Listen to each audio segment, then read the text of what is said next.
The first time my mother-in-law asked for my son's toothbrush, she said it was for a school project. That should have been the moment I understood something was wrong. But when people have spent years calling you suspicious, you learn to question your own instincts before you question their behavior. So I handed it over. My son Noah was 7 years old then, curious, loud, and missing one front tooth. He loved dinosaurs, orange juice, and asking questions at exactly the wrong moment. "Why does Grandma need my toothbrush?" he asked. "For science," my mother-in-law Diane said. Noah looked impressed. My husband Daniel laughed. His father Richard did not. He stood near the kitchen window with both hands in his pockets, watching me instead of Noah. I noticed. I always noticed. That was the problem. The story they told about me was simple. I was sensitive. I overthought everything. I came from a different kind of family. What they meant was that I had grown up with less money. Daniel's family had old money. Not private jet money, but enough to make people behave differently around them. Enough property, enough investments, enough history in one small city that the Whitmore name opened doors before anyone reached for a handle. Richard controlled the family trust. Diane controlled the family image. Daniel's older sister, Claire, controlled most conversations. And Daniel, my husband, had spent his whole life learning how to survive by avoiding conflict.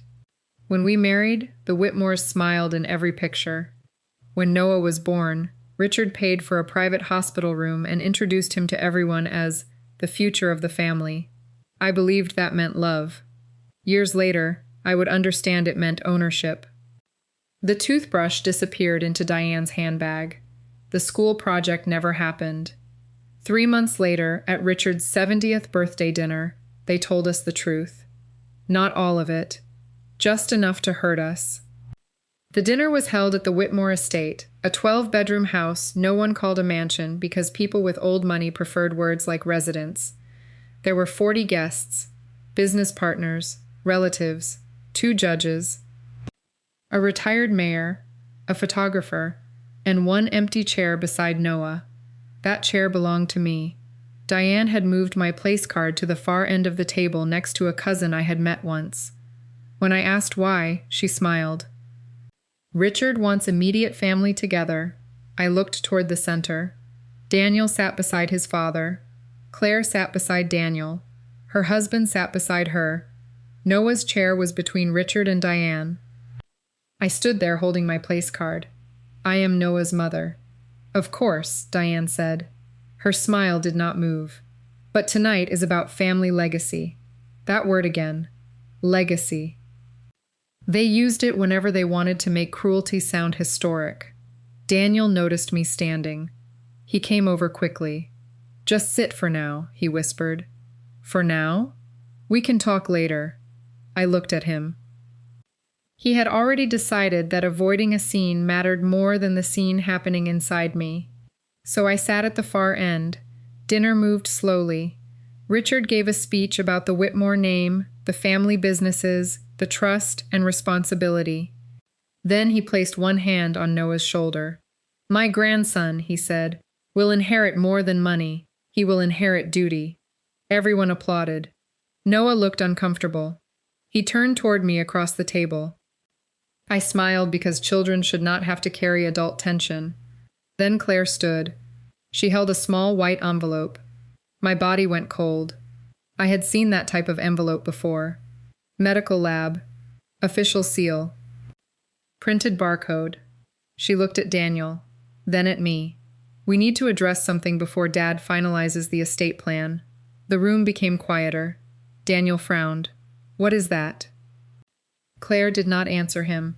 She looked at me. We all love Noah. No sentence that begins that way ends well. But the family has a duty to protect the trust. My hands tightened beneath the table. Richard looked down at his plate. Diane sat very still. That was when I knew this was planned. Every person near the center knew what was coming. Only Daniel and I did not. Claire opened the envelope. "We had Noah's DNA tested." The room stopped. Not metaphorically. Forks paused. Glasses remained halfway lifted. Even the photographer lowered his camera. Daniel stood. You did what? Claire's voice remained calm. We needed certainty. Certainty about what? She looked directly at me. Paternity. Noah heard the word but did not understand it. He looked between the adults. I could not breathe. Daniel's face went white. You tested my son without permission? Our father's trust requires verified lineage for direct inheritance. Richard finally spoke. It was a precaution. A precaution? Daniel said. His voice echoed. You took his DNA. Diane leaned toward Noah. Sweetheart, why don't you go with Mrs. Bell to the game room? Noah looked at me. I stood. I'm going with him. Claire raised the envelope. You may want to hear the result first. I looked at her. There are moments when humiliation becomes so complete that fear disappears. I walked toward the center of the table. Read it. Daniel turned to me. Emily, we do not have to do this here. They chose here. Claire's eyes flickered. She had expected tears. Denial. Maybe panic. Not calm. I stopped beside her. Read it. She removed the report. Her fingers shook slightly. That was the first crack. She read the first line silently, then the second. Her expression changed. Not triumph. Confusion. Richard looked at her. What does it say? Claire swallowed. The tested child is biologically related to Daniel Whitmore. Daniel stared at her. So he is my son. Yes. The relief in the room was almost offensive. As if Noah had passed an exam no child should take. Diane exhaled. Richard reached for his wine. Claire looked back at the paper. But there is an additional finding. No one moved. What finding? Richard asked. Claire's face had lost all color. The report indicates Daniel and Noah share a paternal line marker inconsistent with Richard Whitmore. At first, I did not understand. Neither did Daniel. Richard did. His glass stopped near his mouth. Diane closed her eyes. Claire looked at the next page. The lab recommends further testing because the results suggest Richard Whitmore is not Daniel's biological father. The silence that followed felt alive. It moved through the room and found every secret place. Daniel turned slowly toward his mother. Mom? Diane did not answer. Richard placed his glass down. Carefully. Too carefully. Claire looked at him. Then at Diane. What is this? Diane whispered. Not here. I laughed. One sound. Sharp. Everyone looked at me. Now it is not appropriate to discuss family DNA at dinner? Richard stood. Emily. No. I looked around the room. You stole my child's DNA. You planned to humiliate me in front of 40 people. You were ready to cut a 7-year-old boy from the will based on a test you did not have permission to perform. No one spoke. And now the same test exposes your secret, and suddenly privacy matters? Diane began crying. Richard did not look at her. He looked at Daniel, not with love, with calculation. Daniel stared at the report in Claire's hand. Is it true? His mother covered her face. That was her answer. Daniel took one step back, then another. Noah appeared at the doorway beside the housekeeper. He had heard the shouting. Dad? Daniel looked at him. Everything in his face changed. He crossed the room, lifted Noah into his arms, and held him so tightly that Noah complained. You are hurting me. Daniel loosened his arms. Sorry. What happened? Nothing you did. That was the first correct thing anyone had said all night. I took Noah from him. Then I looked at the family who had tried to turn my child into a line on a trust document. We are leaving. Richard stepped in front of us. We need to discuss the estate. I stared at him. No, you need to discuss your marriage. His face hardened. The trust is still relevant. Daniel turned. Are you serious? Richard's eyes moved toward Noah. He is still a Whitmore descendant through you. The sentence landed like a business adjustment. Not love, not apology. Eligibility. Daniel looked at the man he had called Dad for 38 years. You tested my son because you thought he might not be mine. It was necessary. And now I might not be yours." Richard said nothing. Daniel nodded slowly. "Then maybe your rules should start with you." We left the estate in front of 40 guests. No coats, no goodbye, no inheritance discussion. Just a 7-year-old boy asking why Grandma was crying and 2 parents trying not to fall apart before reaching the car. But the DNA test was only the beginning, because the lab did not just reveal that Richard was not Daniel's biological father. It revealed a connection none of them had expected, a connection that tied Daniel to the only man Richard had spent 30 years destroying. And once the trust attorneys saw the full report, the question was no longer whether Noah could inherit. The question was whether Richard had any right to control the Whitmore estate at all. I am getting ahead of myself. To understand what the lab exposed, you need to understand the Whitmore family, and you need to understand why they never trusted me. I met Daniel 11 years before that dinner.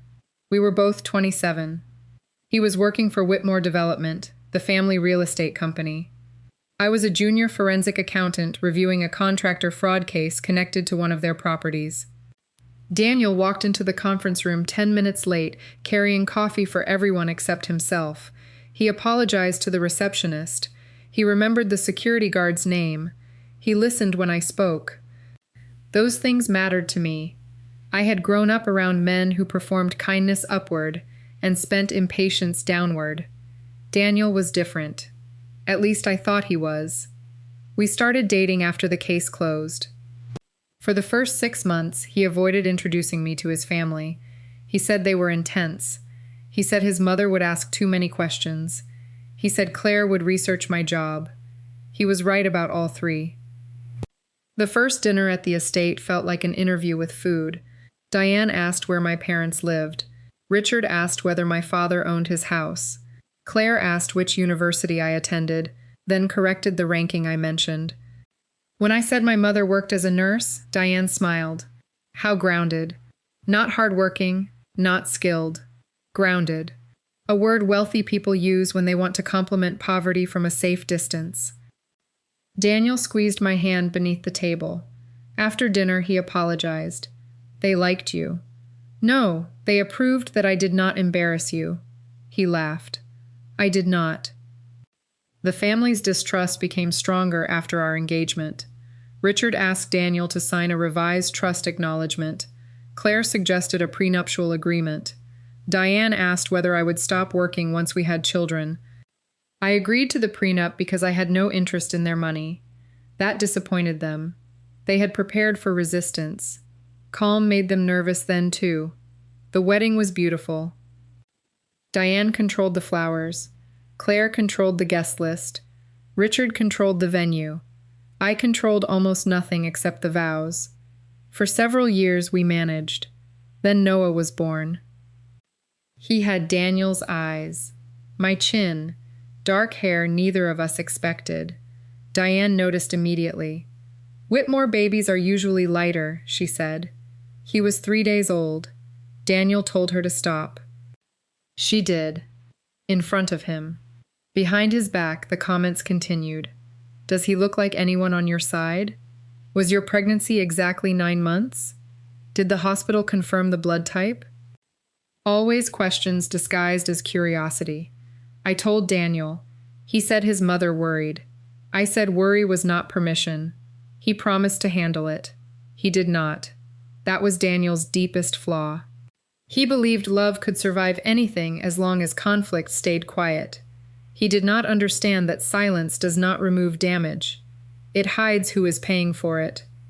The Whitmore Trust became part of family conversation when Richard turned 68. The trust held company shares, real estate, investment accounts, and several properties. Its estimated value was more than $40 million. Daniel had never cared much about the money. He had a good salary. We owned our home. I worked. We were comfortable. But Richard cared. He talked about legacy the way some people talk about faith. The trust could only pass to direct descendants. Spouses had limited rights. Children had to be legally and biologically connected to a beneficiary unless formally adopted before age 5. I thought the rules were outdated and cruel. Richard called them protective. Then Claire had fertility problems. She and her husband began considering adoption. Suddenly, the biological requirement became a family crisis. Claire argued for change. Richard refused. That should have made her understand what they later did to Noah. Instead, it made her desperate to prove he was not eligible either. If her future adopted child could not inherit directly, she did not want my son holding a position above hers. She never said that. She did not need to. Resentment has a language. You hear it in jokes, in questions, in the way someone watches a child open a gift. By the time Diane took Noah's toothbrush, Claire had already convinced herself she was protecting fairness. The lab request had been submitted under a private family account. The report was supposed to answer one question: was Daniel Noah's father? It answered yes. Then it found a second issue. Daniel's paternal chromosome did not match Richard's recorded family sample. That should have ended with a recommendation. Instead, the lab database found a partial familial match. Not to Richard, to a man named Samuel Hale. Daniel had heard that name all his life. Everyone in the city had. Samuel Hale had once been Richard's business partner, then his rival, then the man Richard blamed for the worst financial loss in Whitmore history. And according to the lab, Samuel Hale was either Daniel's biological father or a close paternal relative. The test my in-laws ordered to remove my son from the will had connected my husband to the family's oldest enemy. That was the secret behind Diane's tears. But it was not the entire secret. Not even close. We did not sleep that night. Noah did. Children can sometimes rest inside storms because they do not yet understand which walls are falling. We put him in our bed between us. He held the stuffed triceratops he had carried since preschool and asked one final question before closing his eyes. "Am I still Dad's kid?" Daniel answered before I could. "Always." Noah nodded. "Okay." That was enough for him. It should have been enough for everyone. After he fell asleep, Daniel sat on the bedroom floor with his back against the wall. I sat across from him. For almost an hour, neither of us spoke. Then he said, "Did you ever wonder?" The question hurt more than I expected. "About Noah?" He looked ashamed. "I know he is mine." That was not my question. He closed his eyes. When Mom made comments, I thought she was being cruel. I never believed her. But tonight, when Claire held the envelope, for 1 second, he stopped. For 1 second you wondered. Yes. I looked at our son sleeping in the center of the bed. I wanted to punish Daniel for that second. I wanted to tell him he did not deserve the certainty I had carried alone for 7 years. But honesty is not betrayal merely because it hurts. What mattered was what he had done with the doubt. He had stood. He had defended Noah. He had left. So I said, "Thank you for telling me."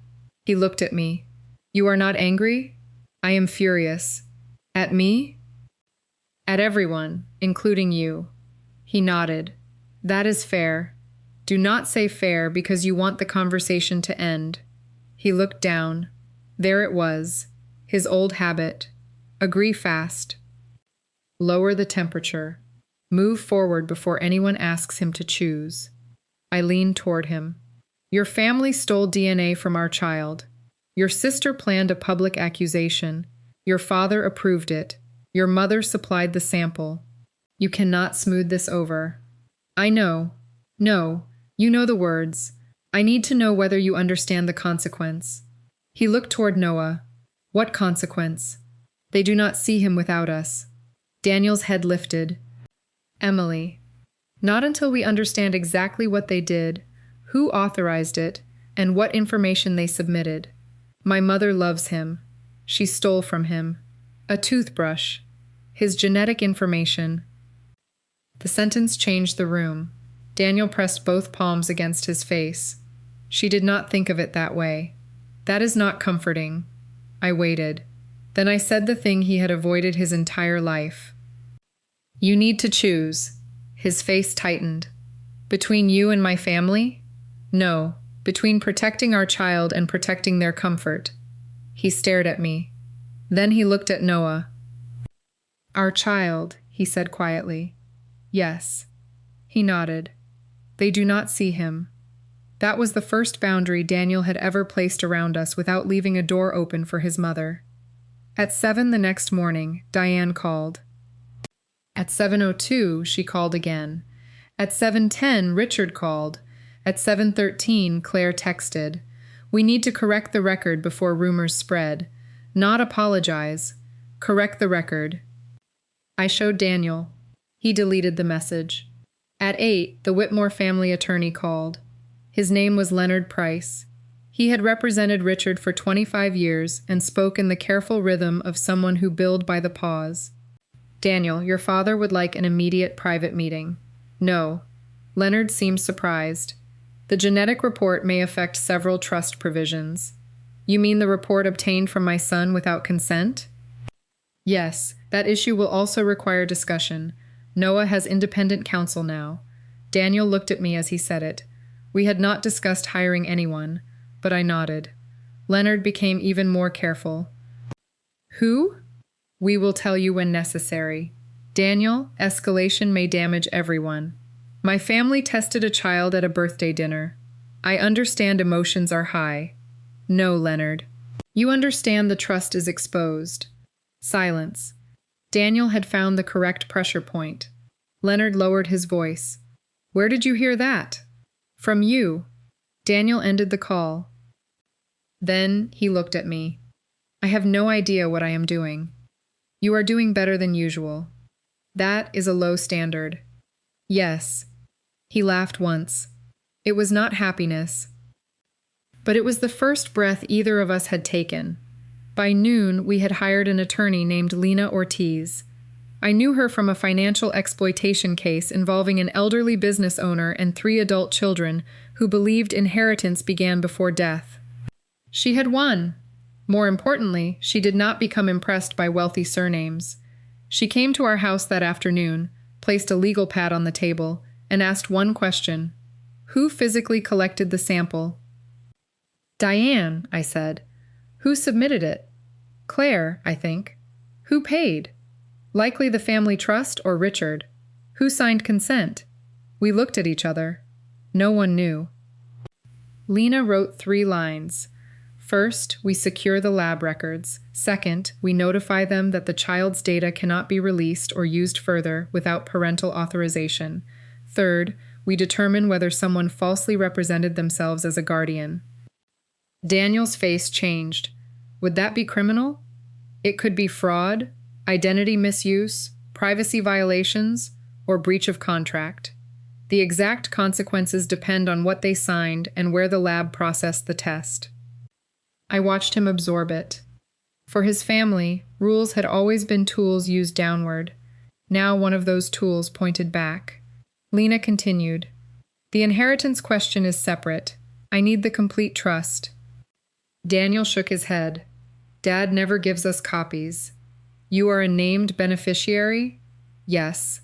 Then he may have disclosure duties, depending on the trust structure. He says the terms are private. Private is not the same as invisible. I liked her immediately. At 4, the lab responded to our emergency notice. The answer created a new problem. Claire had not submitted a home paternity kit. She had used a private relationship verification service connected to the Whitmore Trust's insurance and estate administrator.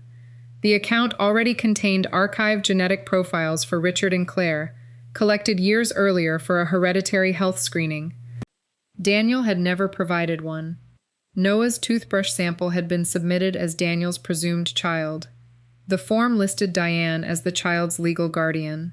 Daniel stood when Lena read that line. My mother signed that she was Noah's guardian?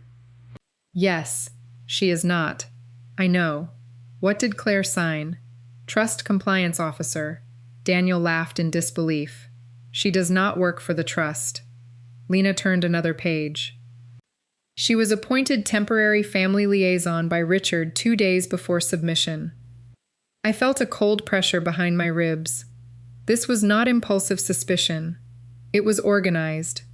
Richard created a role. Diane claimed guardianship. Claire submitted the sample. Then they invited 40 people to watch. What happens now? I asked. The lab has frozen the account and opened an internal investigation. And the familial match? Lena looked at Daniel. The service cannot legally confirm Samuel Hale's identity to us without his consent, but the report Claire displayed contains enough information to indicate a close paternal relationship. Daniel stood near the window. I want to speak to my mother. I did not stop him. There are truths spouses can support but cannot deliver. He called Diane on speaker. She answered before the first ring finished. Daniel. Who is Samuel Hale? Silence. Do not tell me he was Dad's partner. I know that story. Who is he to me? Diane began crying. It no longer moved him. Answer. He may be your biological father. The word may carried 38 years of cowardice. May? I never tested. You knew it was possible. Yes. Did Richard know? A longer silence. Yes. Daniel sat down slowly. I reached for his hand. When did he know? Before you were born. That answer changed everything. Richard had not discovered a betrayal and raised another man's child unknowingly. He had known from the beginning. He had built the trust rules while knowing Daniel might fail them. Why? Daniel asked. Diane's voice broke. Samuel and I were together before Richard and I married. You had an affair? No, not then. Then explain. Diane took a breath. She had grown up near both men. Samuel Hale was the son of a factory owner. Richard Whitmore was the son of a property developer. The three families moved in the same circles. Diane and Samuel were engaged at 22. Then Samuel's father died suddenly. The Hale company entered financial trouble. Samuel spent months trying to save it. Richard offered help. According to Diane, he also offered comfort. She and Samuel fought. Richard told her Samuel was leaving the country. He showed her a letter. She believed it. She married Richard 6 months later. Then Samuel returned. He claimed he had never sent the letter. Diane did not know whom to believe. One night, she met Samuel. 3 weeks later, she discovered she was pregnant. Did you love him? Daniel asked. I had loved him. That is not an answer. Yes. Daniel closed his eyes. Did Richard know the dates? Yes. What did he say? He said you would be his son. He said no one would ever know. But he knew. Yes. And Samuel? I told Richard I wanted to tell him. Richard said Samuel had used me to get access to Whitmore money.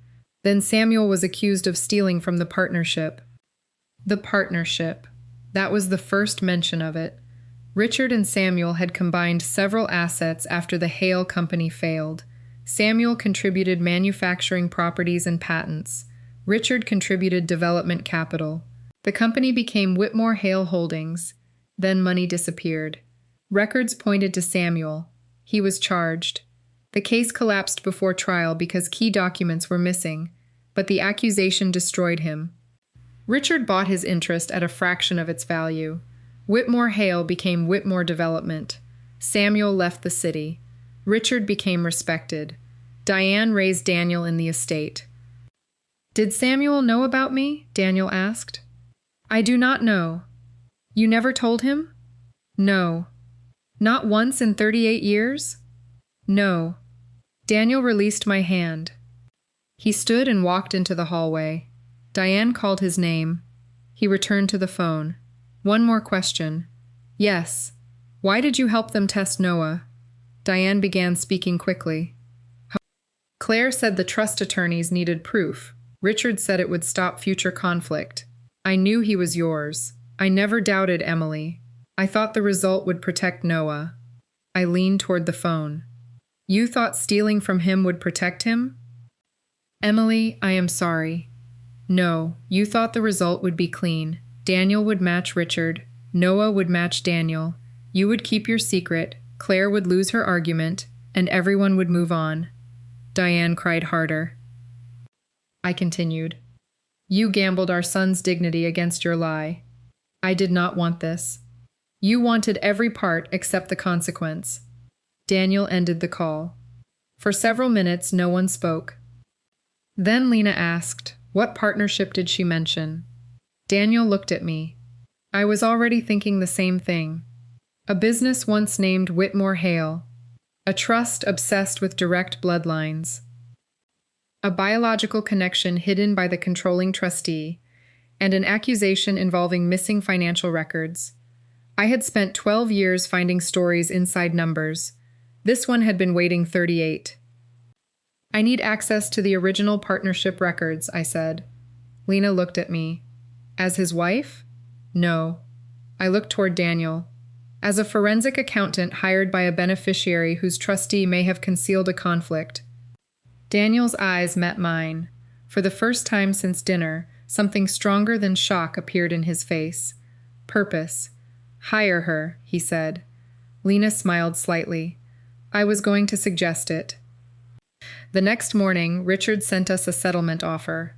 He called it a family resolution.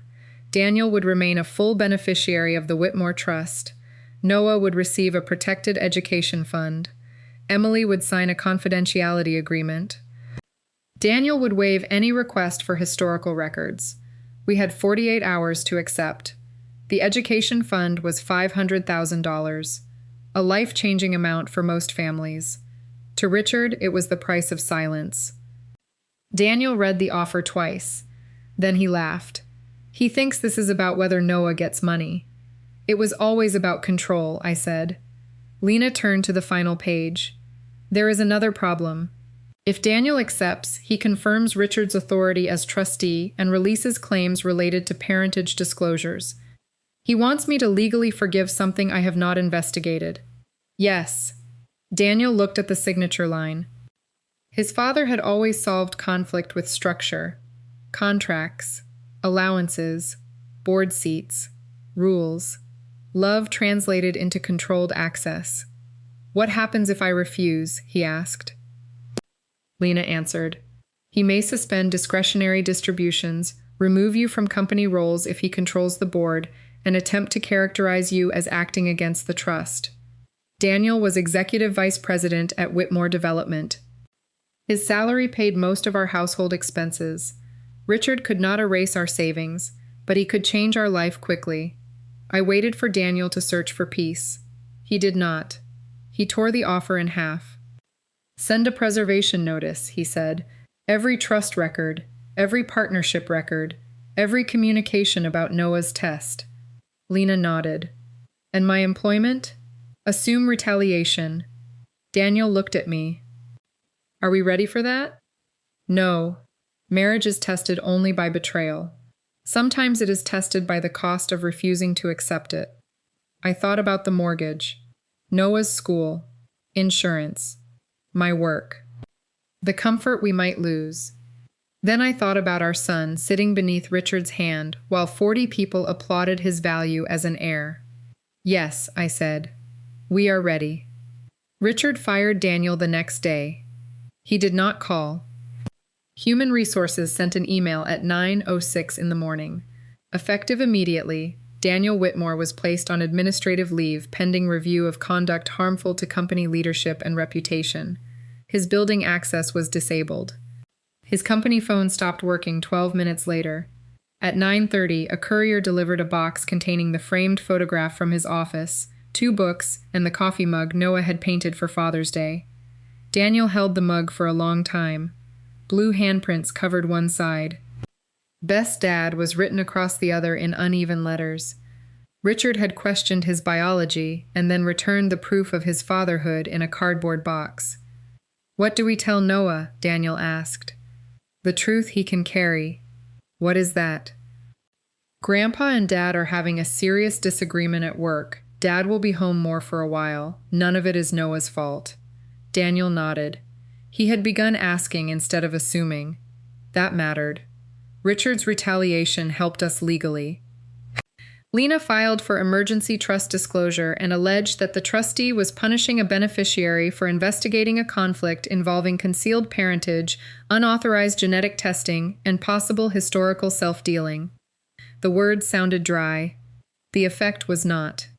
Within 3 days, a judge ordered Richard not to alter beneficiary rights, sell major trust assets, or destroy records until a hearing. He was also required to produce the governing documents under seal. That was when we saw the Hale Clause. It was buried inside a 1987 restructuring agreement. Whitmore Hale Holdings had been created from assets contributed by both families. When Samuel sold his management interest, a separate beneficial interest remained protected for any biological child of Samuel's born or conceived before the transfer date. The clause was strange because it named no child. It said only that if such a descendant were later verified, 22% of the family holding trust would be transferred into a separate branch trust for that descendant and his or her issue. Daniel read the clause silently. 22%? Lena nodded. Of the original holding assets and their traceable growth. I looked at the schedules. Those assets included 2 industrial properties, patent royalties, and shares that later became part of Whitmore Development. Depending on tracing, the value could be between $9 and $16 million. Daniel pushed the document away. I do not want his money. This is not necessarily inheritance from Samuel, I said. It may be property Richard had no right to control. Same result. No, one is a gift, the other is an obligation. He looked at me. I continued. Richard built his authority around bloodline rules while hiding the bloodline that threatened his control. Lena turned to another page. There is more. The trustee had a duty to investigate if credible evidence of a protected Hale descendant arose. When did Richard have credible evidence? Daniel asked. Possibly before you were born, based on what Diane said. And he signed the agreement anyway. Yes. Daniel stood and walked to the window. I could see the battle inside him. Part of him wanted the records to prove nothing. Not because he trusted Richard. Because discovering you were cheated is not always satisfying. Sometimes it means accepting that your entire life was arranged around someone else's fear. We needed Samuel's DNA to confirm the match. Finding him was easier than expected. Samuel Hale lived 4 hours away in a coastal town. He was 71, retired, and served on the board of a small technical college. His public biography made no mention of Whitmore Hale Holdings. It said he had founded a manufacturing consulting firm after an early business dispute. 30 years of damage reduced to 4 words. Lena contacted his attorney. He agreed to a private meeting but refused genetic testing until he heard Daniel's request directly. We drove to the coast on a Thursday. Noah stayed with my mother. I trusted her because she had never needed a trust document to know he belonged to us. Samuel chose a quiet restaurant near the water. He arrived early. The first thing I noticed was Daniel's walk. Not similar. The same. A slight forward lean. Left hand in the pocket. Eyes scanning the room before choosing a chair. Daniel noticed too. He stopped beside the table. Samuel stood. For several seconds, neither man spoke. Then Samuel said, "You look like Diane around the eyes." Daniel's face tightened. "You knew?" "I suspected when your engagement announcement appeared in the paper." "You saw a picture and suspected?" "I knew the dates." "Did you ask her?" Samuel looked toward the water. "Once, many years ago, she told me Richard was your father and asked me never to contact her again." "Did you believe her?" "I wanted to." Daniel sat. I took the chair beside him. Samuel remained standing for another second, then joined us. No one ordered food. Daniel placed a copy of the DNA report on the table. "My family tested my son to prove he was not mine." Samuel's expression changed. "Is he? My son?" "Yes, he is." Samuel exhaled. "Good." 1 word.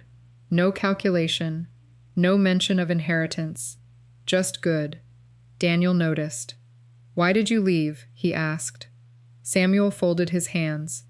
"I did not leave willingly." He told us a different version of the partnership collapse.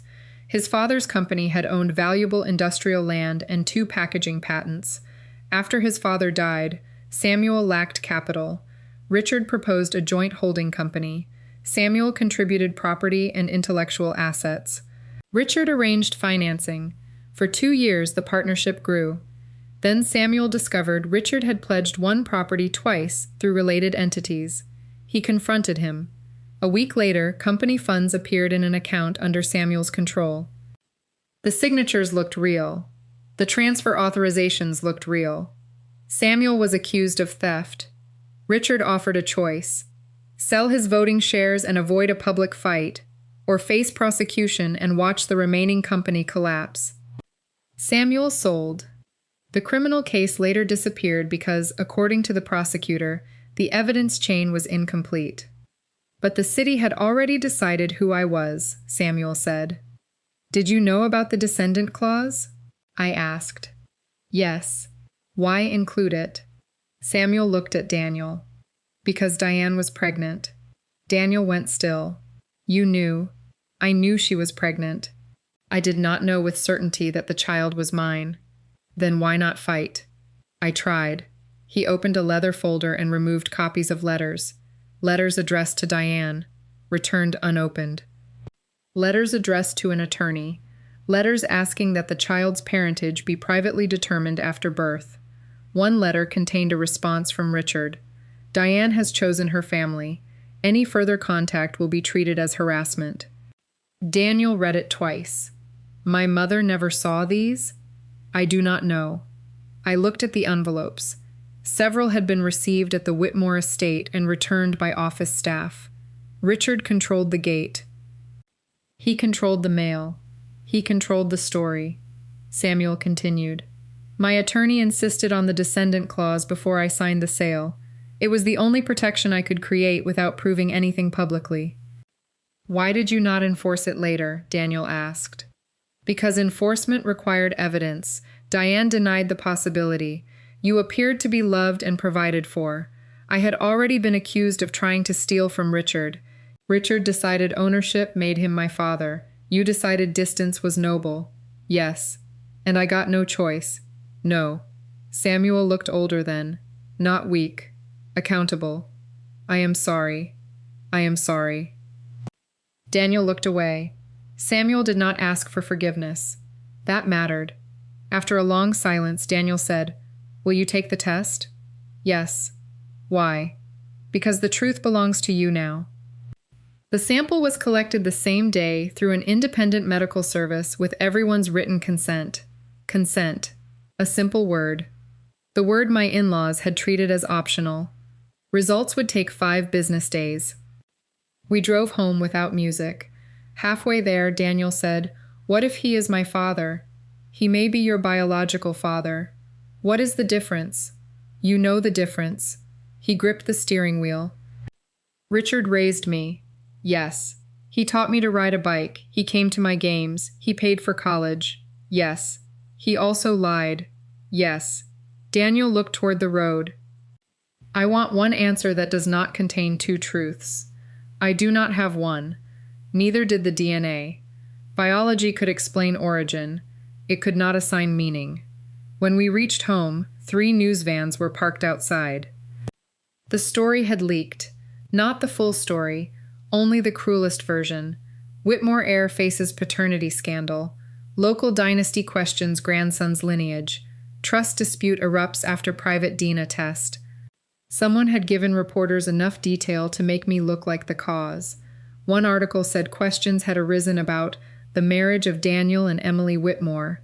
Another suggested I was pursuing trust assets after a genetic surprise. No article said the family stole my son's toothbrush. No article said the test proved Daniel was his father. No article mentioned Samuel Hale. The leak had Richard's shape. Controlled truth. Enough information to damage us. Not enough to damage him. Lena called within minutes. Do not speak to reporters. I was not planning to. Richard's public relations firm issued a statement. She read it. The Whitmore family is addressing a private matter involving disputed information submitted during a routine estate review. Richard Whitmore remains committed to protecting all lawful beneficiaries and maintaining family unity. I almost admired the language. Disputed information, routine review, family unity, 3 lies wearing ties. Daniel read the statement. Then he walked outside. I followed. The cameras turned toward him. Lena shouted through my phone for him to stop. He did not. He stood at the end of our driveway. "My son is mine," he said. Reporters shouted questions. Daniel raised one hand. "My family obtained his DNA without our knowledge or permission. The test confirmed I am his biological father. Any report suggesting otherwise is false." Someone asked whether Richard was his father. Daniel paused. "That question is being investigated. It has nothing to do with my wife's honesty or my son's identity." Another reporter asked about the trust. Daniel looked directly into the nearest camera. A child's place in a family should never be decided at a dinner table by people waiting to divide money. Then he returned to the house. The statement lasted 38 seconds. It changed the public story. For the first time, Daniel had chosen conflict before someone else could choose the terms. Richard called immediately.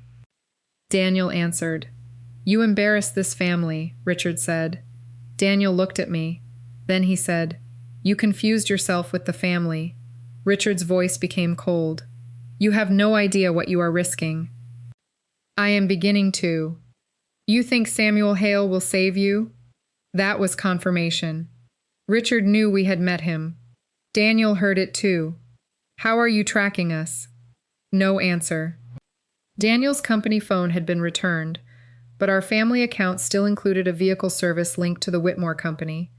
Richard could see the car location. I opened the app and disabled access. Another invisible string cut. Richard continued. "Samuel is a thief. Then release the records. The matter was settled. Then release the records. You are being manipulated by your wife." There it was. When Daniel obeyed Richard, he was a son. When he disagreed, he became my victim. Daniel's face changed. "Emily is the only person in this family who has never asked me to trade truth for belonging." He ended the call. I looked at him. That was a good line. It took me 11 years. Better late than never. The independent DNA result arrived Monday morning. Probability of paternity, 99.997%. Samuel Hale was Daniel's biological father. The same report confirmed Noah as Samuel's biological grandson. 3 generations linked by a test ordered to cut one of them out. Lena sent the result to the court-appointed trust examiner. Within 24 hours, the examiner froze Richard's power to make discretionary distributions. Within 48, he requested the complete history of Whitmore Hale assets. Within 72, Richard offered Daniel $10 million to settle. This time, the offer did not mention Noah's education. It mentioned confidentiality, release of claims, and permanent waiver of any Hale branch interest. Daniel stared at the number. $10 million. More money than we would likely earn in a lifetime. No lawsuit. No public fight. No further investigation. Samuel would receive nothing. Richard would remain trustee. Claire would remain next in control, and the story would disappear beneath a signed agreement. Daniel pushed the offer toward me. What would you do? The easy answer was refuse. The honest answer was harder. I would think about Noah, meaning 10 million could protect him from almost anything. Daniel looked surprised. You want to take it? I want us to admit what it is before pretending the decision is moral. He waited. It is safety, I said. It is also silence. It is freedom from Richard. It is also permission for him to keep what he may have stolen. Both are true. Daniel looked at the signature page. What would Noah think? He is 7. One day. I thought about our son asking whether he was still Dad's kid. He would ask whether the people who tested him ever admitted they were wrong. Daniel nodded. The next day, we rejected $10 million. That decision did not make us heroes. It made the next months expensive. Richard challenged the DNA chain. He argued the Hale clause had expired. He claimed Samuel's original contribution had been fully repaid. He accused me of manipulating Daniel for financial gain. He accused Samuel of reopening a settled dispute. He even suggested Diane's memory was unreliable because of emotional stress. Diane heard that argument in court. Something inside her finally broke. She requested her own attorney. Then she gave the examiner a locked box she had kept in a storage unit for 36 years. Inside were Samuel's original letters, not returned, not unopened, opened, read, hidden. There was also the false letter Richard had shown her before their wedding. The one claiming Samuel was leaving the country and ending their engagement. A handwriting expert later concluded it had not been written by Samuel. The paper came from Richard's office. The typewriter defects matched a machine used by Whitmore Properties. Diane had preserved the proof of her own manipulation because, as she later said, some part of her had always known she might need to remember who made the first lie. The box also contained company records, copies of wire instructions, a ledger, an internal memo signed by Richard. That memo became the center of my investigation. It referred to shifting the Hale exposure before the lender review. The date was 6 days before the funds appeared in Samuel's account. Richard said the memo referred to debt allocation. I did not believe him. I traced the old entities. That was difficult because 3 had dissolved, 2 banks had merged, and records from the 1980s were incomplete. But money leaves habits even when paperwork disappears. Account numbers repeat. Authorization codes follow patterns. People who hide one transaction often reveal it by trying to balance another. For 9 weeks, I worked from a rented office with 2 analysts and an archive specialist. Daniel took Noah to school, cooked, and applied for jobs outside the family company. At first, he hated being home. Not because he disliked us, because without his title, he did not know how to describe himself. One evening, I found him staring at a job application asking for references. "I have worked for one company since college," he said. "You ran projects worth hundreds of millions. For my father, you still ran them. People will think I was given everything. You were given access. You did the work." He looked at me. "How do you know?" "Because I audited one of your projects before we dated." He smiled. "That is romantic." It was well documented. For years, Daniel had defended his family by minimizing what they did. Now I had to stop minimizing what he had done well. Marriage is strange that way. Sometimes justice requires anger. Sometimes it requires refusing to let the person you love disappear into shame. The key financial evidence came from a retired bank clerk named Marjorie Keene. She had processed the transfer that supposedly proved Samuel stole company funds. The authorization arrived through an executive courier. The signature card appeared valid, but Marjorie remembered one detail. Samuel was in another state that day, attending his mother's surgery. Richard had told the bank Samuel authorized the transfer remotely. No one questioned it because Richard was board vice chairman. Marjorie had kept a personal diary of unusual transactions after the bank was investigated years later. Her entry named the account, named the courier, and said Mr. R insisted no confirmation call be made to Mr. Hale. Mr. R, Richard. Not proof alone, but combined with the memo, the typewriter evidence, and the hidden letters, it created a pattern. The examiner requested Richard's deposition. He delayed twice. Then Claire came to our house. She stood on the porch, holding no envelope this time. Daniel opened the door but did not invite her in. "I need to speak to Emily," she said. I joined him. Claire looked thinner. Her confidence had become careful. "Dad wants you to stop the fraud allegation." "I do not control the examiner." "You control the report you are preparing. I control whether it is accurate." She looked at Daniel. "If this continues, the company could lose lenders." Daniel did not move. 43 employees could lose jobs, she said. I answered. Then Richard should step aside before his personal conduct becomes the company's entire identity. He will not. That is his choice. Claire's eyes filled with anger. You get to say that because this was never your family. Daniel flinched. I did not. You tested my child because you believed I was outside the family. Now you are using the company's employees because you believe they are inside it. People are not walls you can hide behind. She looked down. I was wrong about Noah. That is incomplete. I was wrong to test him. Still incomplete. Her jaw tightened. What do you want? The truth. I thought he might not be Daniel's. Why? She hesitated. Because Mom said the dates around your pregnancy were strange. My pregnancy was normal. I know that now. No. Why were you willing to believe it? She looked toward Daniel. Then she said the thing neither of us expected. Because Dad told me Daniel might not be his. He said blood had already damaged the family once. He said we could not allow another uncertainty into the trust. Daniel stared at her. You knew I might not be his? Not until last year. And you still tested Noah? I thought if Noah did not match you, Dad could resolve the trust before your own issue came out. Daniel's voice became quiet. You were trying to remove my son before Dad removed me. Claire began crying. I was trying to protect the company. No, he said. You were trying to inherit it. She did not deny it. That was the moment her apology became honest. Not because she found better words. Because she stopped pretending her motive was noble. I was afraid, she whispered. If the Hail Clause activated, your branch would become the largest beneficiary group. Dad said you would give Emily control.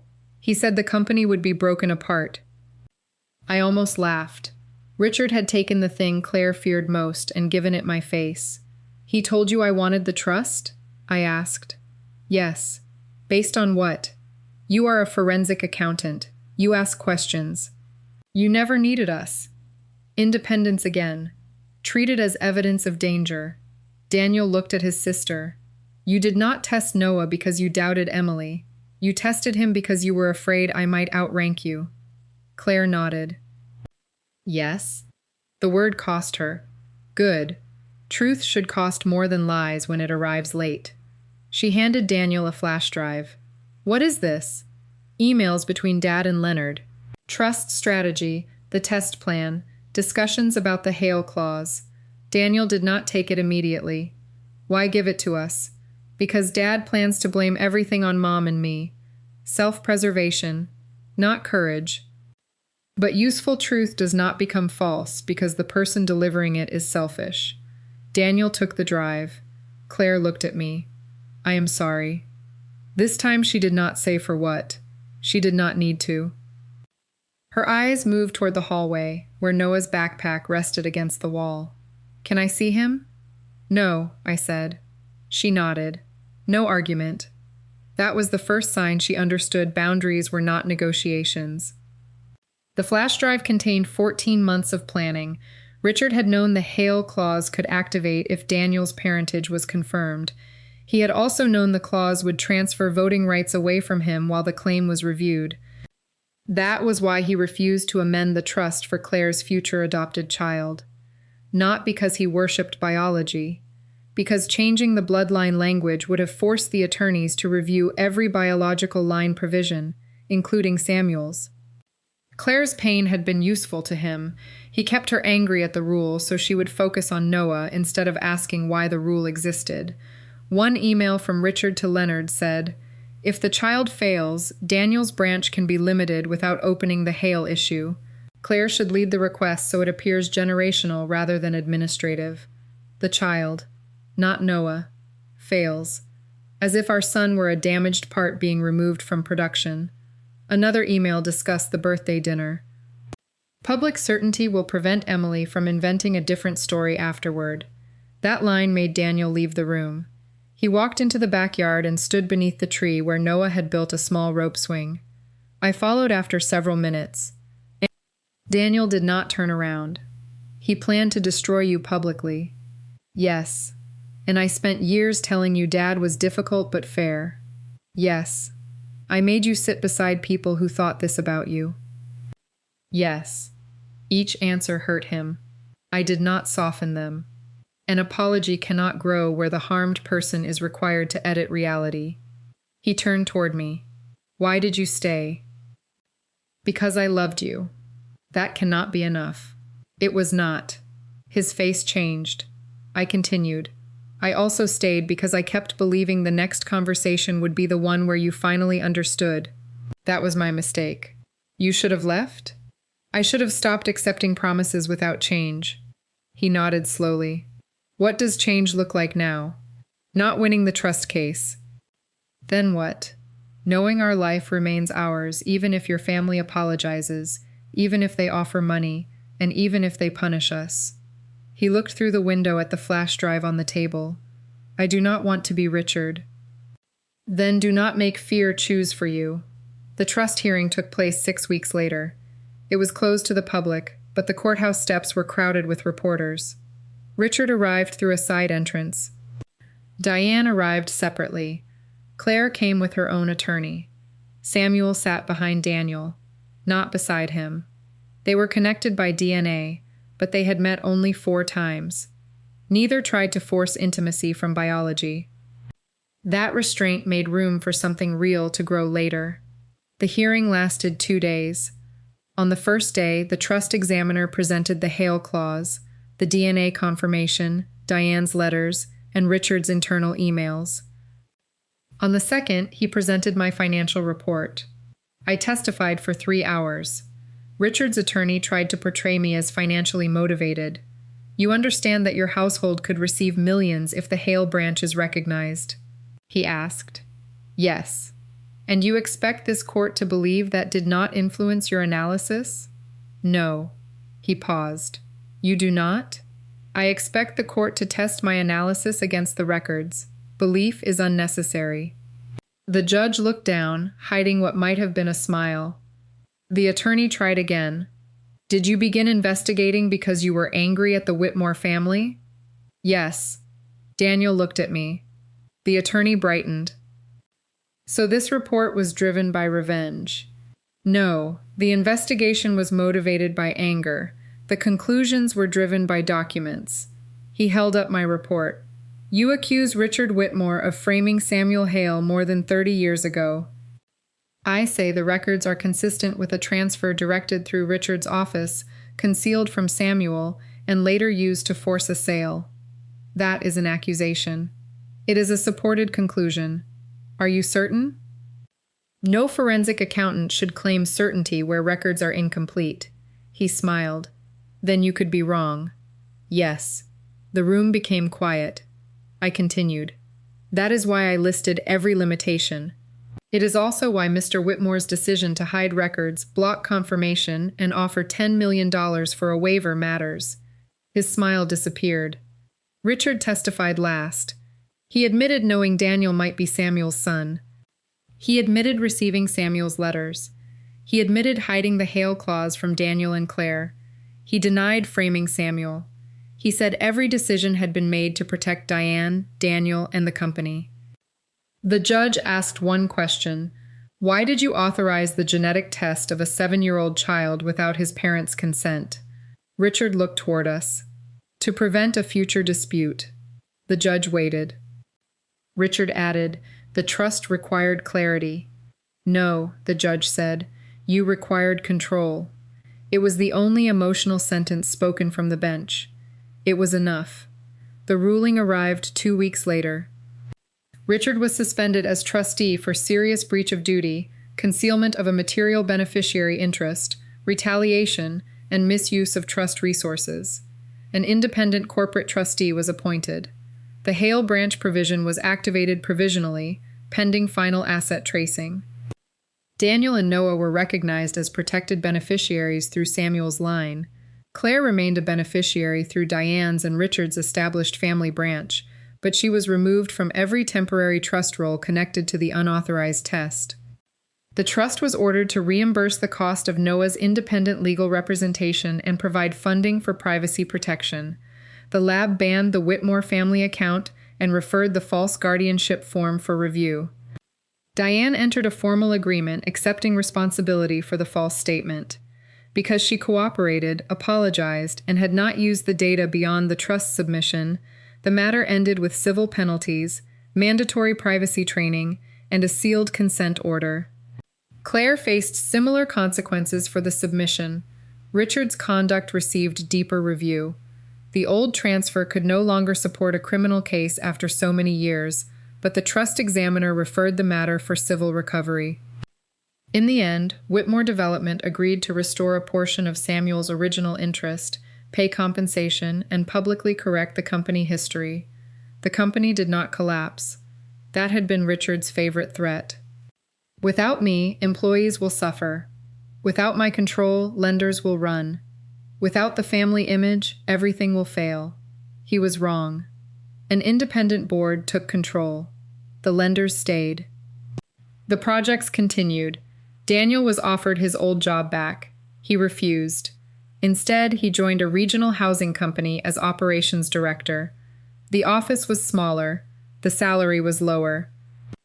The first week, no one cared that he was a Whitmore. He came home happier than I had seen him in years. "I made a decision today," he told me one evening. "What kind?" "A normal one." No one asked what Dad would think. That sounds dangerous. It was exciting. Noah understood only the parts we explained. Grandma and Aunt Claire took something without asking. They were wrong. Dad learned that Grandpa Richard was not his biological father. Samuel was connected to us. None of it changed who Noah was. We also took him to a child therapist because love is not a substitute for skill. For several weeks, he asked whether people could test him again. We explained consent in language he understood. "Your body information belongs to you," I said. "Adults may help make choices when you are young, but they must protect you." Grandma did not protect me. No. Does that mean she does not love me? That question was harder than every hearing. "People can love you and still do something wrong," Daniel said. "Love does not erase the wrong thing." Noah thought about it. Then she has to fix it. Yes. Children understand accountability when adults stop decorating it. Diane wrote Noah a letter. We read it first. She did not mention inheritance. She did not blame Claire. She said she had taken his toothbrush and lied about why. She said adults were supposed to ask his parents and protect his private information. She said she had failed. She said he did not have to see her until he felt safe. Noah drew a picture in response. It showed a large red stop sign. Under it, he wrote, "Ask first." Diane framed it. For 3 months, she saw Noah only during short visits at our home. No unsupervised time. No photographs shared online. No gifts connected to the trust. She accepted every rule. That did not restore trust. It made restoration possible. Claire took longer. At first, she sent expensive gifts. We returned them. Then she sent messages explaining her fertility grief. We did not answer. Pain can explain why someone became dangerous. It cannot require the target to comfort them. 6 months later, Claire asked to meet me alone. We chose a public cafe. She looked different without the Whitmore estate behind her. Smaller, more human. "I have been approved to adopt," she said. I waited. The trust's new board amended the rules. Legally adopted children are equal beneficiaries. "That is good." She nodded. "I fought for it." "You should have." Her eyes filled. "I keep thinking about what I would do if someone tested my child to prove they did not belong." I said nothing. "There is no apology large enough, is there?" "No." She looked down. "Then why am I here?" "To offer the apology you owe, not purchase the forgiveness you want." She absorbed that. Then she said it clearly. "I used Noah's body to protect my position in the family. I turned my fear into suspicion of you because that was easier than confronting my father. I planned to shame you publicly so you could not defend yourself later. I am sorry." I believed her. Belief did not create immediate closeness, but it ended one kind of war. "You will not see Noah yet," I said. "I understand. If that changes, it will happen slowly." "I understand." She stood to leave. Then she turned back. Was he scared? Yes. The answer broke her. Good. Not because I wanted pain for her, because remorse that avoids the victim's fear is only regret for consequences. Richard never apologized in the way we hoped. He sent Daniel a 12-page letter. 11 pages explained why he had done everything. How young he was, how unstable Samuel seemed, how frightened Diane had been, how the company needed leadership, how Daniel had received every advantage. The final paragraph said, "I regret that you experienced my protection as control." Daniel read the sentence aloud. That is not an apology. No, it is almost impressive. Your father has always invested heavily in avoiding the correct conclusion. Daniel laughed. Then he placed the letter in a drawer. He did not destroy it. He also did not answer. A year later, Richard requested a meeting. By then, the final trust accounting was complete. The Hale branch received assets valued at just over $12 million. Most were company shares held under independent management. Daniel could not simply cash them out. He did not want to. A portion was placed in a trust for Noah, with privacy protections and no control by either set of grandparents. Samuel received compensation and formal recognition as a co-founder of the business that had erased him. He used part of the settlement to fund scholarships at the technical college. When someone asked why, he said, "Young people should not lose their future because an older man controls the paperwork." Daniel and Samuel built a careful relationship. They met for lunch. They talked about engineering, baseball, and the years neither could recover. Samuel never asked Daniel to call him Dad. Daniel never did. One afternoon, Noah called him Grandpa Sam by accident.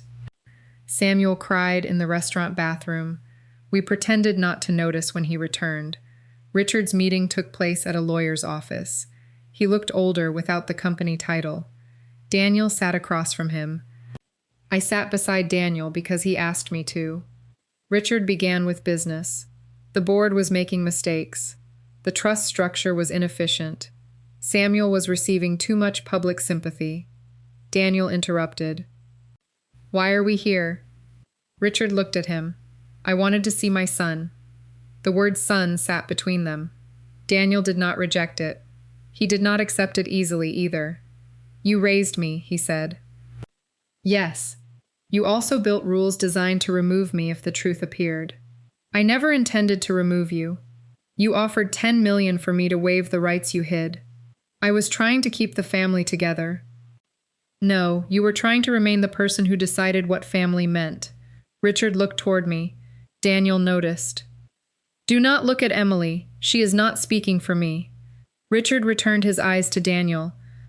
"What do you want me to say?" "The truth without a reason attached." Richard's face tightened. For a long time, he said nothing. Then he spoke. "I was afraid Samuel would take Diane, the company, and you." Daniel waited, so I made sure he could not. Still not an apology. But finally the truth. Richard continued, "I loved you. I believe you." The answer surprised him. Daniel's voice remained calm. "But you loved me as something you won." Richard looked down. Daniel stood. "You can write to me. You may not contact Noah directly. If we see you, it will be because I choose it, not because a trust says we belong to each other." Richard nodded. It was the first time Daniel had ended a conversation with his father without asking permission through his body. Outside the office, he took a deep breath. "How did I do?" "You did not need me to grade it. I know." He smiled. "But you did well." 2 years after the birthday dinner, we held Noah's 9th birthday in our backyard. No estate, no photographer, no speeches about legacy. My parents came early and helped arrange chairs. Diane brought one gift after asking what was appropriate. Claire attended for 1 hour with her adopted daughter, Sophie. The children cared about cake, not bloodlines. Samuel stood near the grill with Daniel. Richard was not invited. That choice was sad. It was also right. At the end of the party, Noah opened a science kit from my mother. He held up a small plastic tube. "What is this for?" "Plant samples," she said. He looked at us suspiciously. Everyone froze. Then Noah grinned. Just checking. The adults laughed carefully. He had turned fear into a joke he controlled. Later, after everyone left, Daniel and I sat on the back steps. Noah chased fireflies across the lawn. "Do you ever think about taking the 10 million?" Daniel asked. "Yes."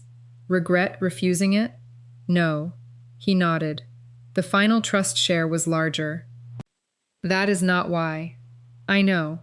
We watched Noah hold a jar toward the sky, then release the fireflies because he decided they needed to go home.